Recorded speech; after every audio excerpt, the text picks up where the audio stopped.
And he did.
What's up? Rick Paulton, Ryan Inman. It is not Thursday. It is Sunday night, and we are live with a surprise review for the movie Ash, which we seen yesterday. What do you have in your hand, sir?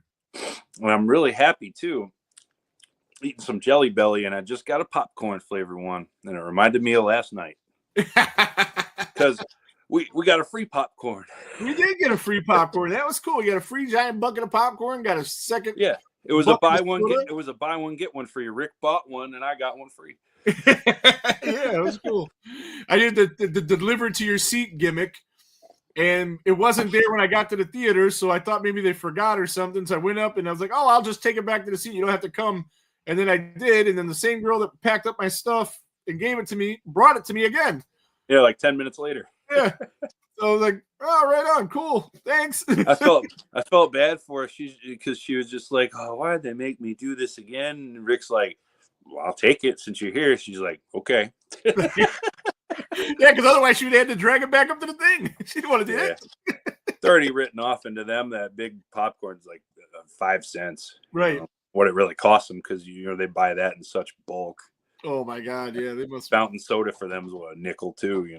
Yeah, it doesn't cost anything. Yeah, it costs more for the paper it was in than the sure. actual. Yeah, I bet the packaging. Yeah, right on. Probably does. Right on. So I took a trip to Monroe, Michigan today. I haven't been there in a while, but I'll be there. See, our friend Zigzag from the Death Curse Society, he was talking about going to Creature Feature because he's a giant zombie fan. He's the reason I'm a zombie fan. Yeah, Fulci zombie, that is. And he has this really awesome. Let me see if I can show his gimmick here that he has. This is just part of it. I see. This is how you know this matters to him so much. Like, we got bubble wrap. We got that. Dude, it's something bad. I might disappear if this disappears. So this is very, very, very important product here that has to be looked out for, certainly. But this is just the top of it. See, it's a coffin. It's a zombie made in Italy. And because I didn't want him to bring me the whole figure because he just wants to get this signed, but it goes on top of a coffin that has the worm-eyed zombie in it. And see, this one is signed so far. It's signed by Fabio Frizzi, the composer. And over here is Ian McCullen. Ian McCullen, is that his name? He played Peter West in the film. The male lead in the film. And so it's pretty sweet. So I'm going to get that signed for him. And then, so I was like, yeah, since you can't make it, well, my wife needed meds. So I went up there to the weed store mall that they have. And the dude that was taking care of me, he was like, yeah, man, this place is like the Green Mile. And I'm like, why don't you put that on a t-shirt? It's such a great idea. Mm-hmm. I've told the owners, they don't listen to me, man. They don't know how to do it. I was like, what? I said, I think they're smoking too much of their product. It's not so hard to copyright something, make a trademark. Are you sure you didn't medicate yourself the way you said that? Like, man, listen to me, man. Oh, I was saying it the way he said it to me. Okay. No, I'm not. I don't partake. Neither do I. So I was like, yeah, just give me, because if you buy $25, they give you a free eighth, right? and ate like some of the nicest stuff you ever seen. I got a green jelly bean though. There you go. And they're talking about this $100 an ounce. What we used to back in the day spend $300 to $400 an ounce for. It's wild, man. It's wild.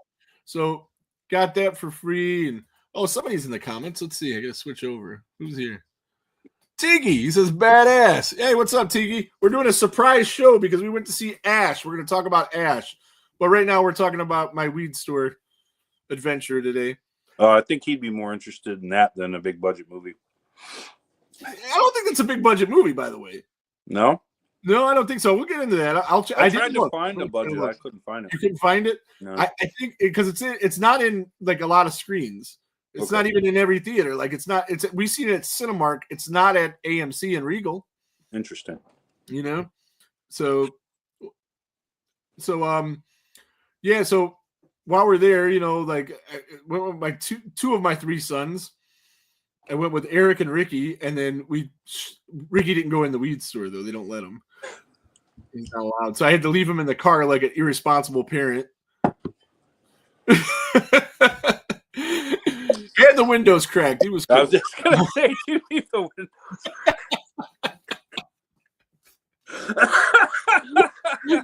So after that, we went to see.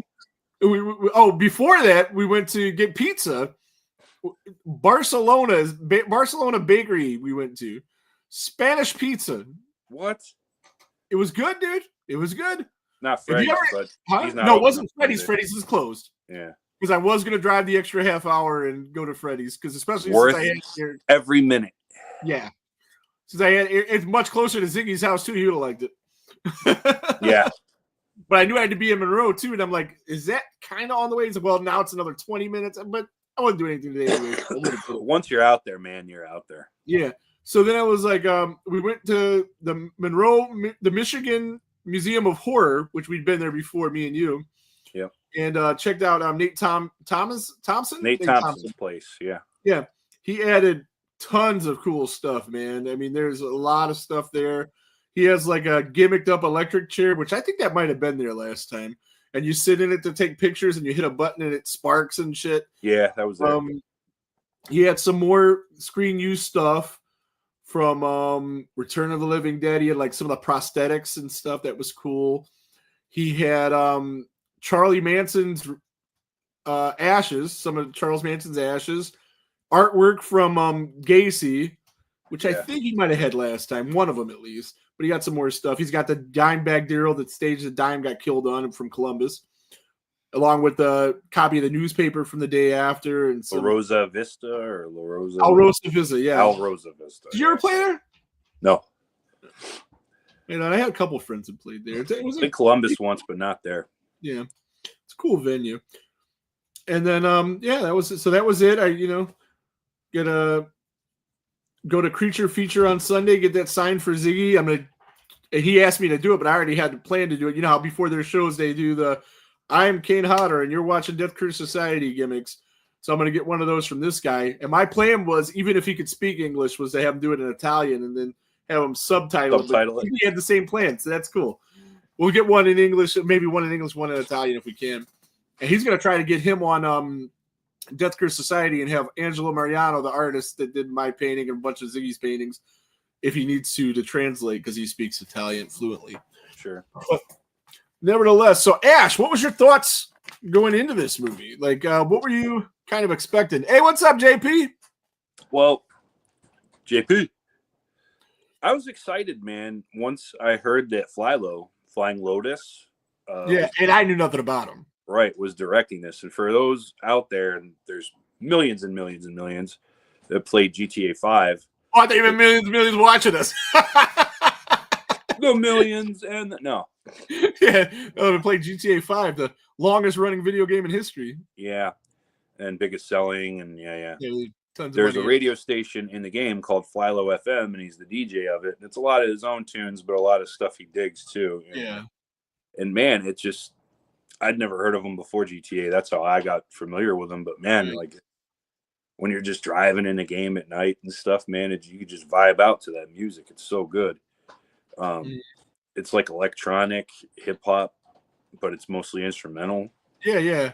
and it's nice, man. Like almost like trip hop. Okay. And I dug it. So, I didn't really hear anything about him in a long time. And then I was looking at movies coming up, anything horror adjacent, whatever. And this got on my radar, number one, because Aaron Paul was in it. And I'm a huge Breaking Bad guy. Oh, yeah, so we know that. Anything with him, Cranston, any of those guys, I'm going to notice.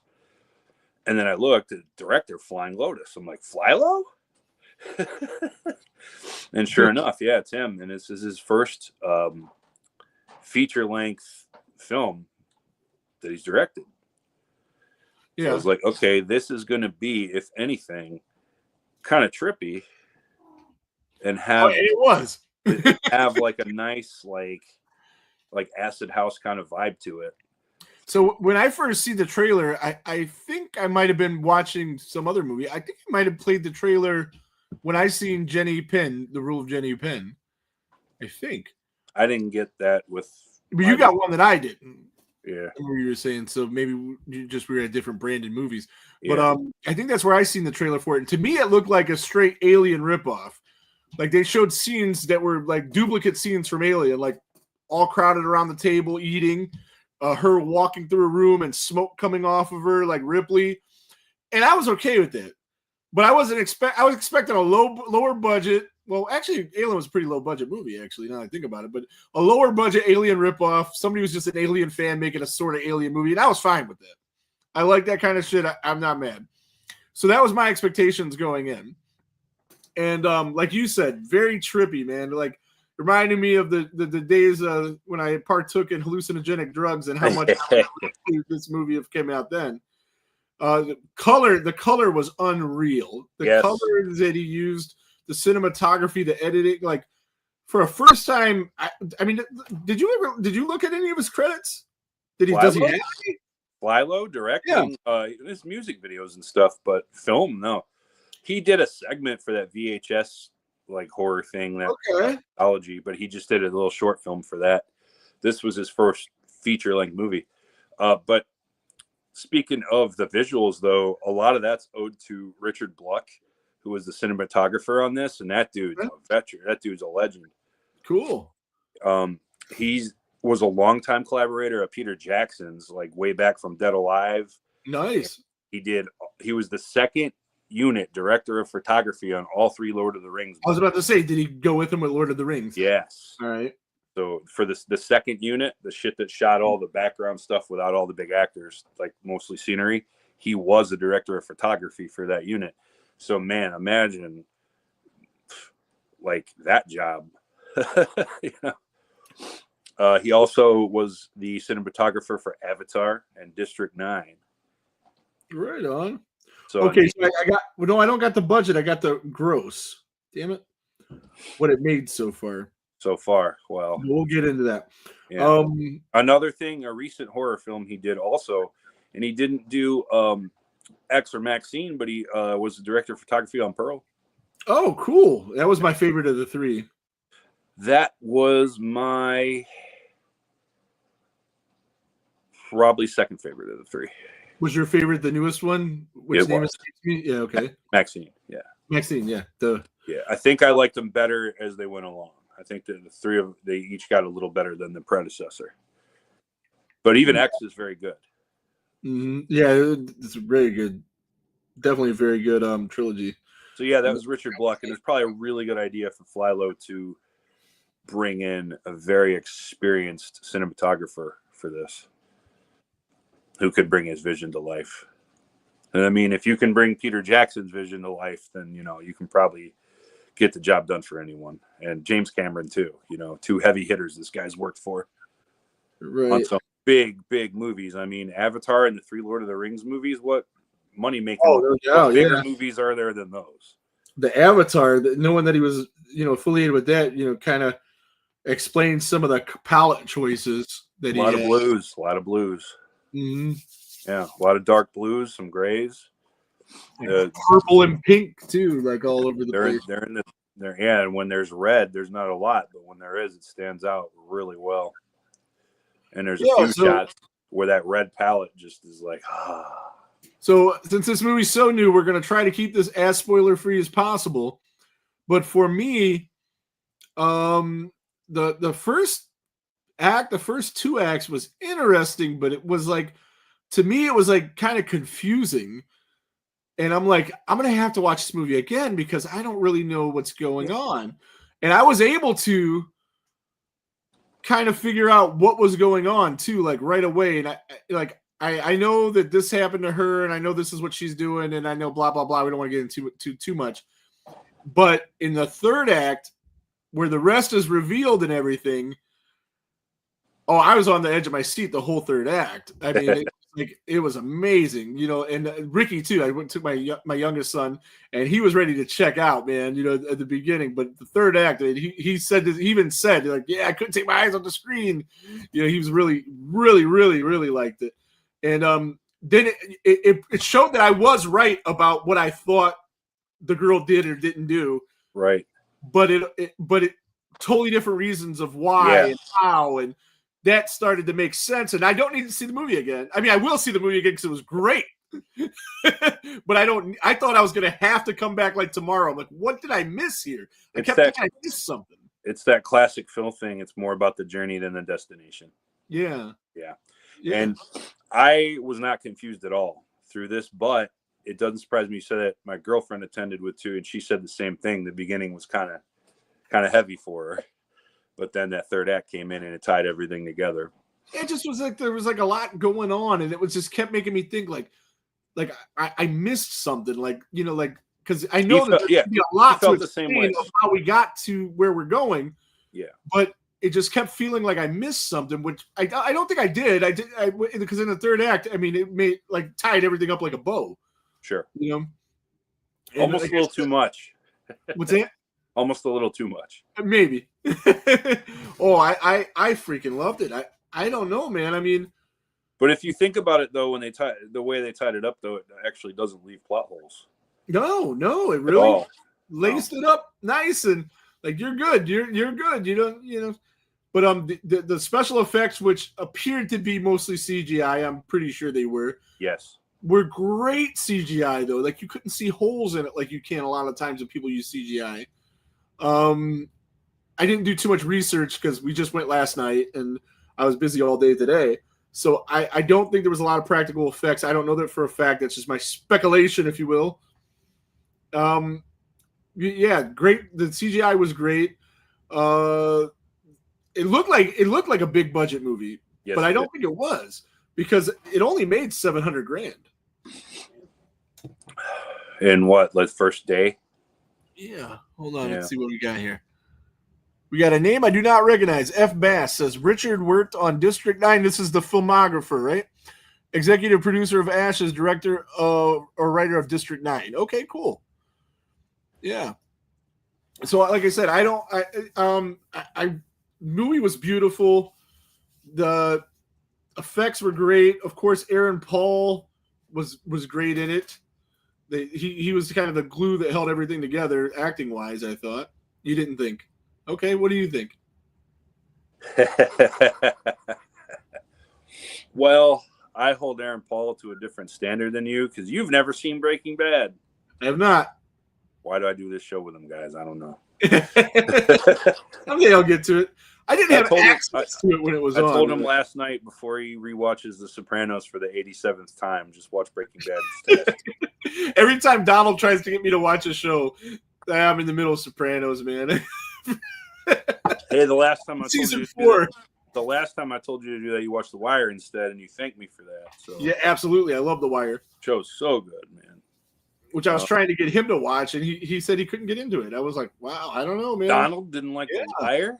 Yeah, he said 3 episodes is all he watched, but I was hooked from the first episode. Me too. You know, so I don't know, and I just love the way it changed. It's the same, but it's totally different in every season. Every season is its own series.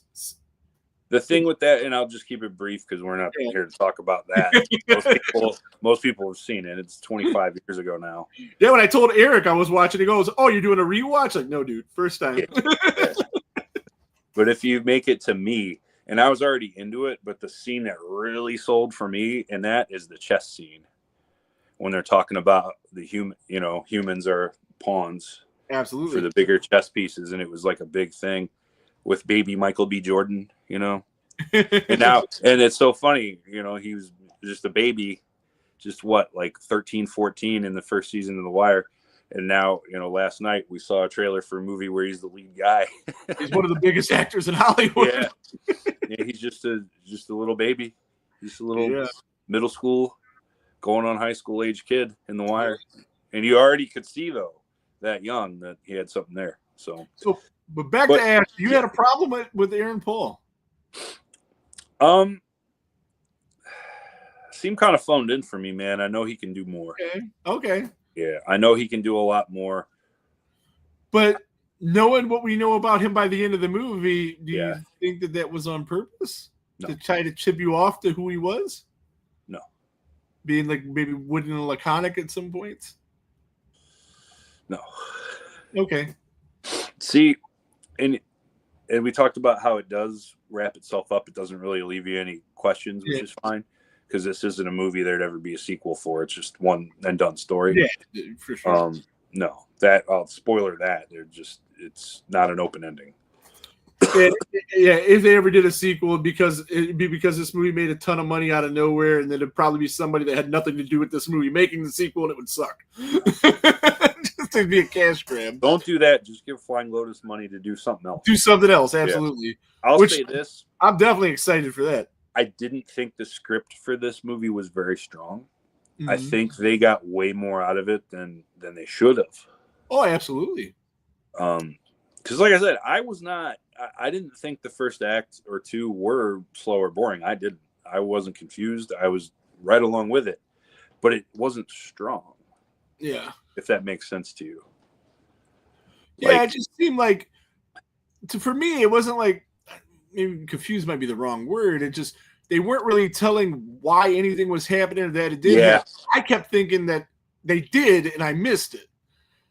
That there was some kind of a seed that I just didn't pick up on. Well, but there wasn't. I don't think there was. When we get to top and bottoms, I'll explain more where I'm going with that. I don't want to give too much right now. But you'll see. I do have a point. Okay, so yeah, for me, I don't know, man. It might be just because it's fresh from yesterday. This might be my favorite movie of the year. I was going to ask you that. It might be. I mean, I really like Companion, but this is far superior to that. Did you see Companion? Not yet. I haven't. I'm going to. It's good. You'll like it. Did you like this more than Jenny Penn? Yeah. Was it a better movie? I don't know if it was a better movie. Because, like, the Jenny Penn, when I seen that, like, every day that passed on that, I thought about it more and more, and I kept thinking about it more and more. And I told my wife, I was like, I kind of, after, like, marinating in this movie, I think I like it more than I did when we left the theater, which was weird to her. She said, well, how do you not know if you like something when you leave? I said, it sits with you, and it really does. This doesn't have that going on. But but it was a lot of fun. It was a fun ride at the end, and it was an hour and 37 minutes, if I'm not mistaken, right in that sweet spot. Give me them 90-minute movies. I'm loving that. I looked at that, and the other movie that we were going to see, Locked, is the exact same length. Yeah, and I didn't see the trailer for Locked, and the Death Grips Society is reviewing that tomorrow, so I might try to see it before them, but I might not because she wants to see it. So I might go tonight. Yeah, I think it might be too late for me. I was thinking about that too, but I've been up since 2:30. So it's got Anthony Hopkins in it, dude. I gotta go see that. Oh yeah, that's the voice. Okay, because I remember you telling me some big actor was in it, and I couldn't remember. I didn't recognize him from the voice in the trailer, to be honest with you. No, there's Skarsgård guy too. Oh yeah, there's a Skarsgård in it. Yeah. One of that clan. There's so many of them. F. Bay says, I hate movies that are over 120 minutes, man. Back in the day, I was my jam, but now, no, not even. I need 130 minutes, or hour and 30 minutes. Dude. I need to be up out of there. Depends on what it is. I haven't seen a long movie in a while that I was really into. If it's a historical drama like The Irishman or something like that, give me 5 hours, man. I'm good. I can't watch it in one sitting, though. It took me a week to watch that movie. I could watch it right now. Right now. and then you call me at midnight right when it's done. So, well, here's the thing though: people watch these TV series and they marathon episode after episode in one shot. What's the difference? Difference is you can stop at any time, and like they're in half-hour increments, so you take in that half hour or hours. Most of the dramatic shows are an hour. Yeah. And now that they're made for Netflix and all that, they're not commercials. They're a flat 60 minutes. Sometimes more. Sometimes more, yeah. There's episodes of Stranger Things that are pushing 2 hours. The Game of Thrones, man, that last season, it was only 6 episodes, but, man, they made them like an hour and a half to 2 hours. Yeah. There's that one season of Stranger Things. Every episode is the length of a full-length movie. Yeah. Other than and it's a shorter season, too. Like the first couple episodes are sure, like just set up thing, but then once the story kicks in, they made them really long. So, all right, so it'll be a short podcast anyway to just review this. Go with your 3 and 3. I'm gonna do the things I didn't like first because we were kind of already on that. All right. Motion. And I will say, since you volunteered it, I'll go the other way. I did not enjoy this film more than Jenny Penn, but I still liked it a lot. So anyway, my bottom 3 least favorite things about Ash are: number 3, Aaron Paul as Brian. I just expect more out of him. He's capable of more. He didn't really show much range. He just seemed kind of there, man. Like, if you put any other person in that role, I wouldn't have noticed Aaron Paul wasn't there. All right. Because I'm such a big fan of his. I've seen him a lot more than you, obviously. Yeah. So, yeah. I've just seen him one thing, and I already forgot what it was. Need for Speed or the Last House on the Left? Or Last House on the Left, yeah. Yeah, which, whatever. He played a small part in that anyway. So, but yeah, I'm used to him being like the co-lead of like one of my favorite shows ever and showing so much emotional range. And I know the role didn't call for quite a range like that, but he just kind of there to me, man. I still love the guy. He's a great actor, but didn't show me enough. Number 2, and we touched on this, it was mostly all CGI effects. They still look good, but we like that practical shit so much. Oh, yeah. I mean, it's definitely got more soul when it's real. Yes. This movie felt, and it's funny you say that, I'll just say it, digital. Like analog versus digital, like records or streaming. This was like streaming. Yeah. And there's nothing inherently wrong with that. It just, it has less of a soul to it than listening to a vinyl on some headphones. This is listening to something off your iPhone playlist through a Bluetooth speaker. Different kind of sensation. Mm-hmm. And the effects felt the same way too. And my number 1 least favorite thing about this film, and it goes back to the script, there's just simply not enough backstory for the other crew for us to feel what she's feeling. Right. She's finding them and thinking back to this.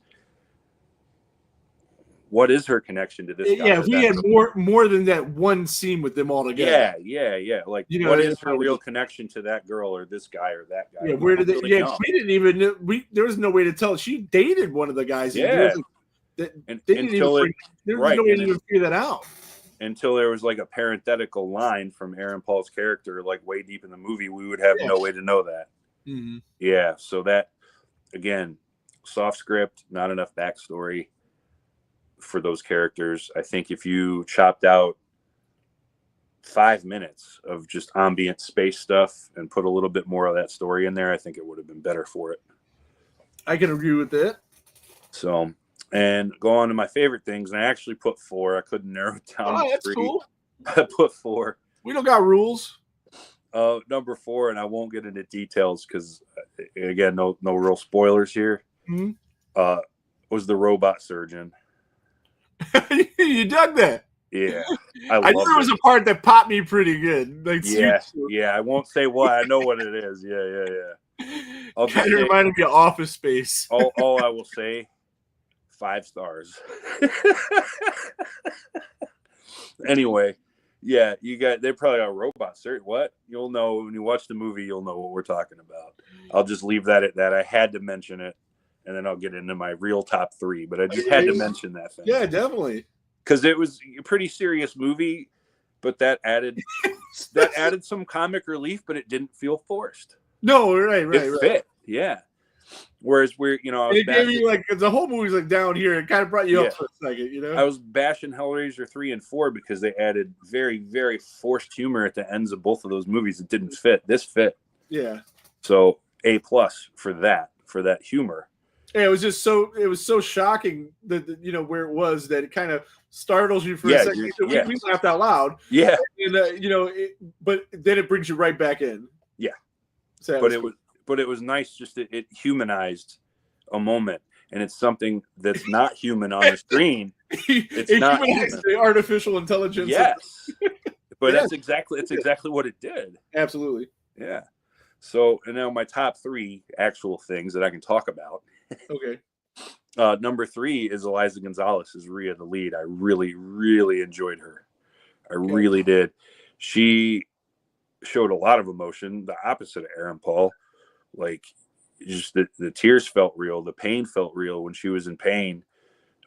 She's gasping for air in a couple scenes. You'll find out why when you watch them, and it just felt real.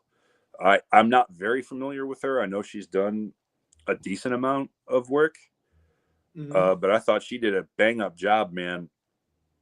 And if we pretended this film came out in 2024, she probably would have been nominated for Best Actress on my list.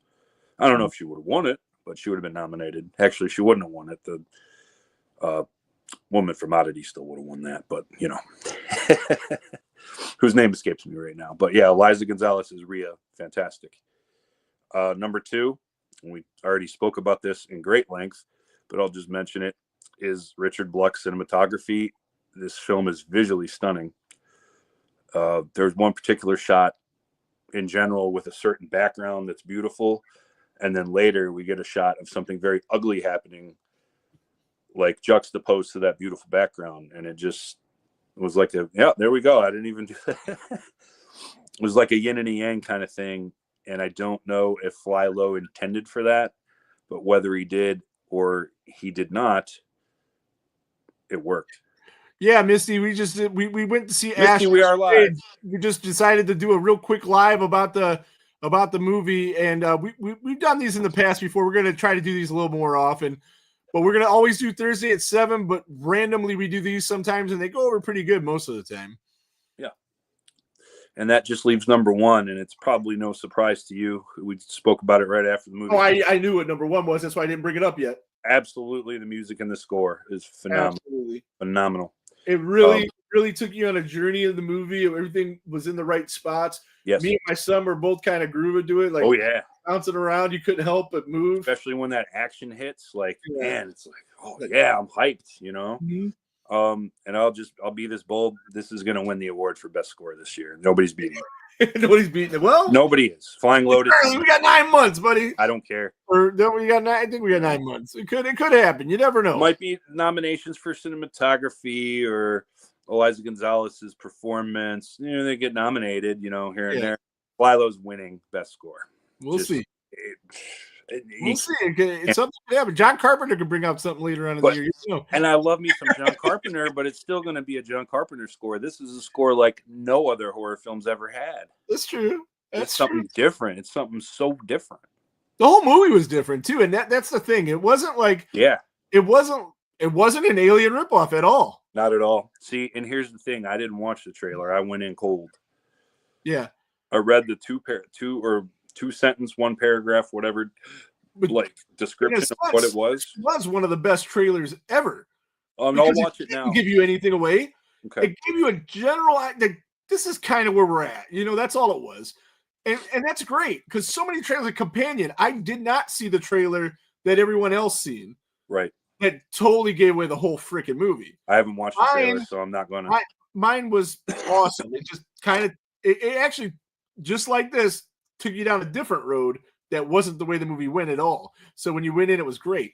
So this was actually, the trailer is good, but don't try to watch it. Well, you already seen the movie, so it doesn't matter. Yeah. But for those that haven't, don't try to watch the trailer because you might get unlucky and see a totally different trailer than the one I seen that does give away the movie. See, the trailer for Jenny Penn kind of fucked up your expectations for that movie.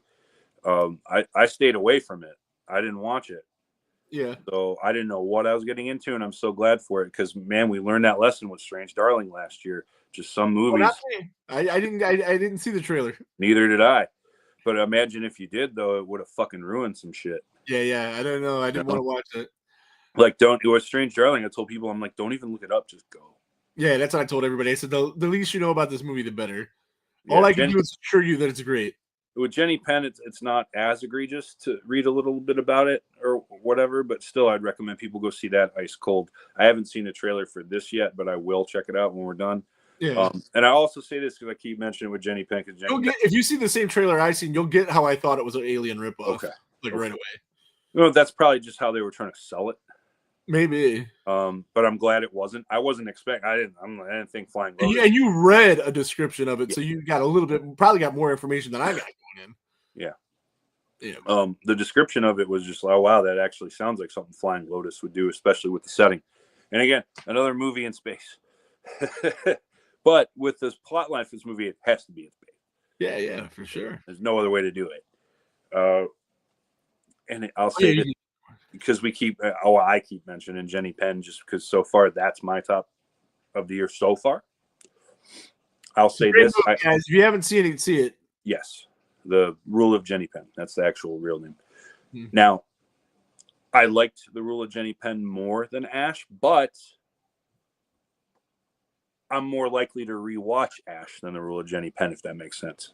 Oh yeah, we talked about. I talked about two movies like that recently. Yeah, I was like, yeah, I'll definitely rewatch this one. But it's not as good as that one, but I definitely rewatch it. I don't remember which two. It's not important. This is still quite a good film, and I like it. It's a very rewatchable film. Yes, I like it a lot more than the critics are so far. I did see that Metascore is a little lower than I was expecting. For IMDb, it's got a 5.8. Yeah, man, the user score is low too. Yeah, I don't know. The Metascore is like low 60s, and the user score is like 5.8, 5.9, something like that. And I think that's low. I think they're just too low. But again, maybe people saw it like she and you did, and the beginning was a little heavy for them or confusing, and they checked out too much. Yeah. I'm like, no, I'm here. I'm sticking with this. Yeah. So, what did you grade this film? This is a straight B, and that's where I'm at. Same. Yeah. Same. It's a B. It's a straight B. Jenny Penn was a B plus. We haven't had an A yet in 2025, but this is a B. It's right behind it. It's not far from it, but it's definitely it's a step behind it. And as I said in the beginning, the Rule of Jenny Penn definitely had better actors. It definitely was it's a better movie. Yeah, but, they're both better. I like this one better. They're both better than The Monkey. Oh yeah, The Monkey's great. The Monkey's great. I like it. Monkey's not great. It's solid. Yeah, I really like The Monkey.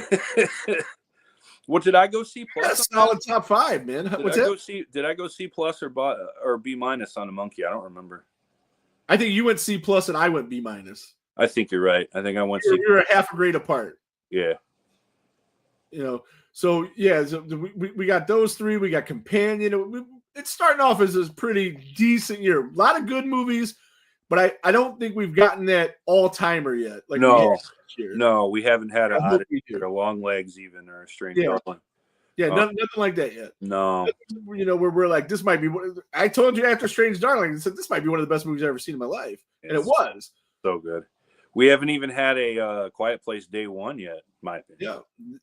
So yeah, I haven't liked anything this year as much as I did that one. And then for me, The Substance was the movie of the year, but that was so late in the year.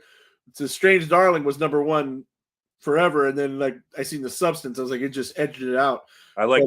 We had 5 A movies. I like The Substance a lot too, just not as much as you, but I like Nosferatu better than The Substance. And I thought Nosferatu was an A movie. We had a ton of them, ton of all timers last year, and I'm hoping we get that this year. So that's the thing, since it came out so late. Nosferatu was the last A horror movie to come out. Absolutely. F-base. Yeah, I like to rewatch classics as well. I watch movies that I've seen 100 freaking times. It drives my kid crazy. but since we've been doing this podcast, we've been checking out everything brand new to be able to review it for you guys. But yeah, make sure if you haven't already, follow us on Facebook because that's where we post the most. We always go live on YouTube where you're at on Thursdays at 7 is our normal time. 7 Eastern. 7 Eastern. Yeah, I gotta say that. I forgot we're big time, baby. We got people all over the country, all over the world, Texas. Yeah, including in Texas, where William R. Instone is, who is going to be the subject of our next show on Thursday at 7 Eastern. We're going to be talking to him about his film Butcher's Bluff. And if you've been paying attention to the crawler underneath, we're doing a giveaway to anybody that rents that movie or buys that movie digitally and can show me proof that they did so. And join us and talk about it. It's a really cool. If you're a fan of 80s slashers, man, you're gonna be happy with this one. It was pretty decent. Like, what's this guy's name? There was one actor in it that was really, really good, man. He stole the show. And you'll know him, because of course you will. Other people maybe not. Bill Oberst Jr. You know this guy?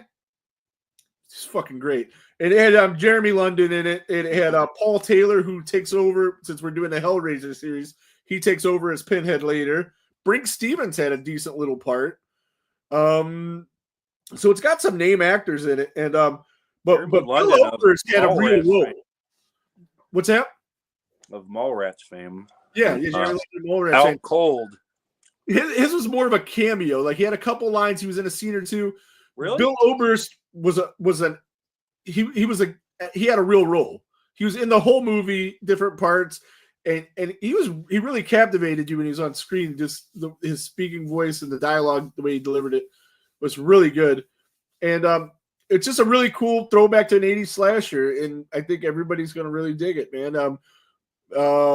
Pretty decent kills, some pretty decent special effects. Obviously, it's an independent film, so they didn't have a ton of money, but they did get you some pretty good actors in it, and it's definitely worth the watch. And I can't wait to see what he does next. He's working on a movie called Goldilocks now, which looks really interesting, like another slasher film. And William himself plays the Hogman, the killer, right? He does in this one. He gets to play you got to figure, if this was you or me, we'd probably do the same thing.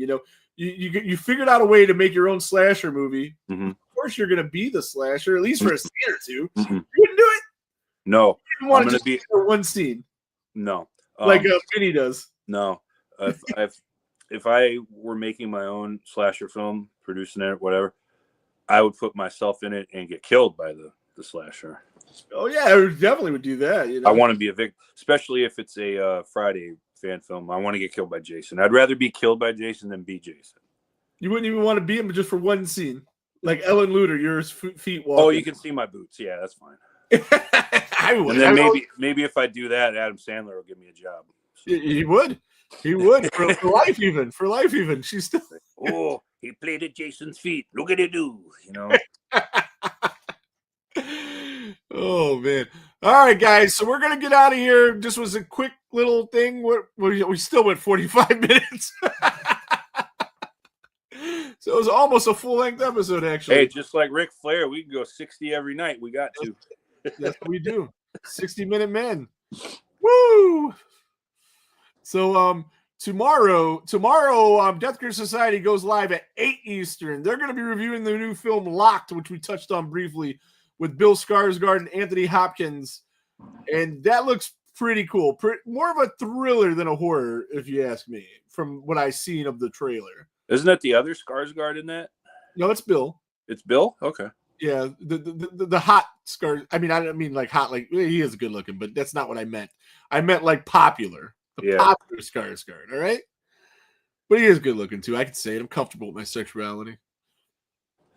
But yeah, so that looks pretty good. And we're going to try to watch it before then. And since I got the memory of somebody that doesn't really remember stuff that much anymore. I was going to go tonight, but I'm thinking tomorrow is Monday matinee day. I'll wait and see that. There you go. And that's what I'm going to do. I think I'm going to go Tuesday when it's $5 or something. But right on. So watch Butcher's Bluff. Join us 7 on Thursday, 7 Eastern. Tell a friend to tell a friend. Get more people to watch this stuff. And we'll see you then. And Ryan? There goes the neighborhood. Quack, quack.